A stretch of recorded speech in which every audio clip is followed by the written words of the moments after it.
Huge win again. We found the inches again.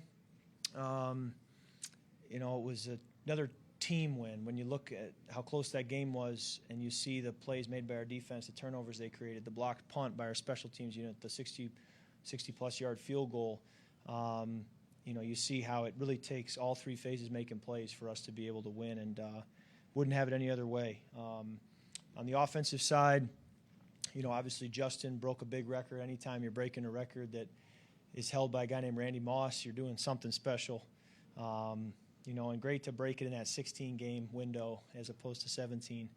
TJ obviously was targeted a lot today, had a big game. I felt like his second touchdown was a really critical play in the game, but also a very difficult play to make. And to high point the ball, a little underthrown, come down in bounds and hold on. Just testament to his ability and his focus. Just keep playing complementary football. I think it's so important. When the defense creates a turnover, we go down and get points, or when we get in field goal range to hit a field goal, just kind of complementing off each other I think is so important. It wasn't perfect today, but the Giants are a good football team and made it hard for us. And, we'll just keep building. We got a long week now with an extra day before we head to Green Bay. So, we'll enjoy it Christmas and keep moving forward. But take any questions you guys have. And I didn't feel like where we were was close enough. So I don't think you really settle. You're just going to take whatever you can get. But you want to get in that makeable range, wherever that may be. How much does home field advantage and seeding? Do you guys talk a lot about that now? Is that a real important piece once you clinch a division? I don't think we talk a lot about it. I think we're all aware of the importance of trying to get the right seed position. But there's a lot in that's out of our control. There's certainly a large part that's in our control, and you just got to play each game and really, let the chips sort where they may at the end of the year, but try to go win all these games and go from there. What's that home field when you see the whiteout like that today? Yeah. I think it's the first time they ever wore white uniforms. Yeah. The team. Well, explain what home field advantage does mean when you see how the fans respond. Yeah. I can't say enough about our home atmosphere. That was our last regular season home game of the year, and I think we did a tremendous job at home this year, and I think a lot of that goes to our fans and the way they brought energy, and I think the whiteout was a fun idea. I think it added an element to the game, and around Christmas time and with the weather outside, I think as well it was just a good fit. So, and the fans showed up and showed up in their white and did a great job. So, can't say enough about the noise and those critical moments at the end of the game that I think really moves the needle. Time and time again, we saw Greg cap a practice with a real field goal. Yes. And he hit like a little bit of a rough patch with the 50-plus. What was it like to see that moment for him and the kind of the faith that this team kept in him? It was a huge kick, and I didn't think we were close enough. I didn't ask for the yardage, but I thought it was closer to like 64 maybe, where it was really far.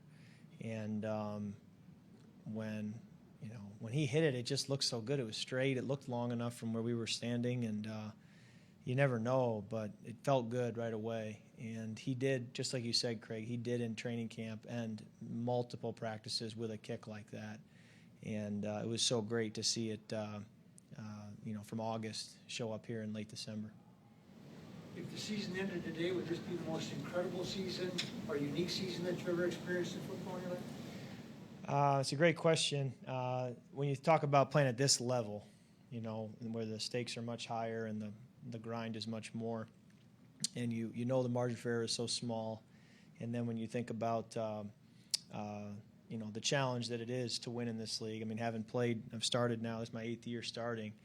It's a battle just to get to 500 many times with how close these games are. So to be at 12-3, you understand, I guess, now in year 11 just how difficult that is to do, and yet you also sit there and you just feel like there's so much football now up ahead of us that we've got to be playing our best football and peaking, as we move forward.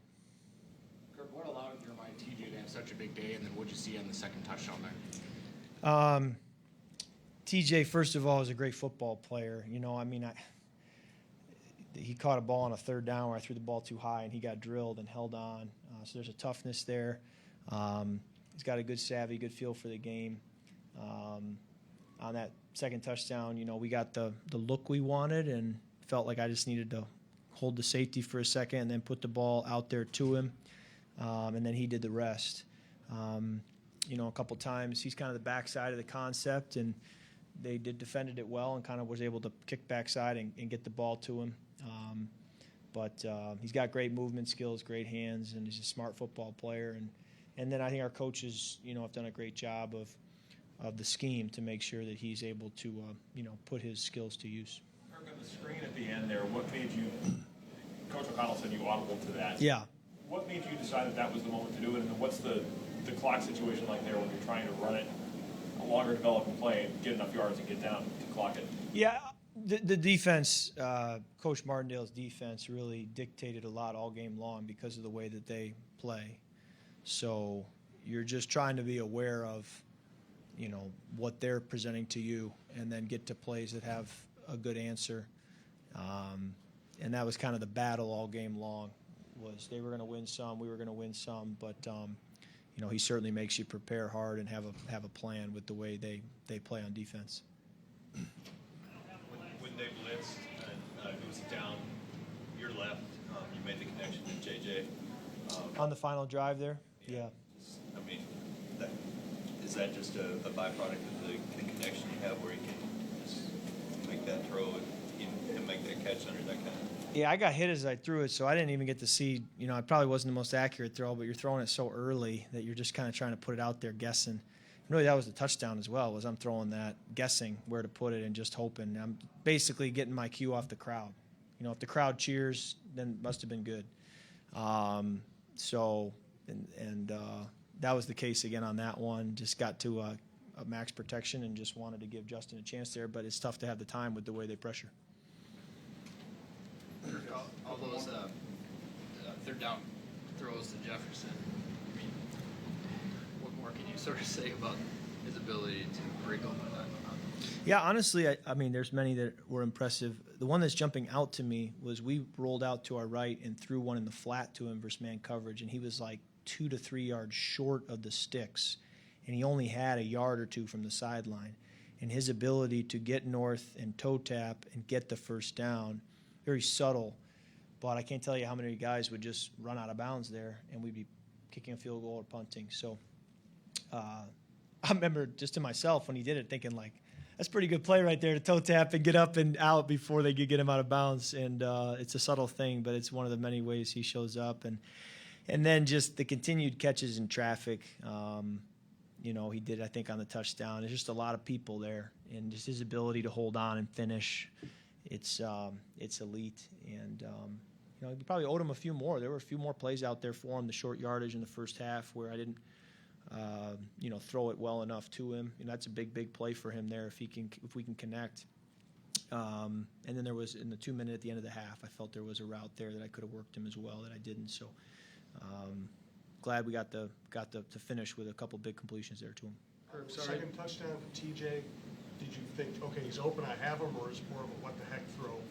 I don't like to make what the heck throws, Jim. That would be really foolish. But man coverage, so you hold the safety, and you want to make sure that you trust your teammates to do their job. You understand in man coverage what the rules are of the coverage, and then where the ball needs to go, the red line or to the sideline, and then you want to make sure you don't overthrow it.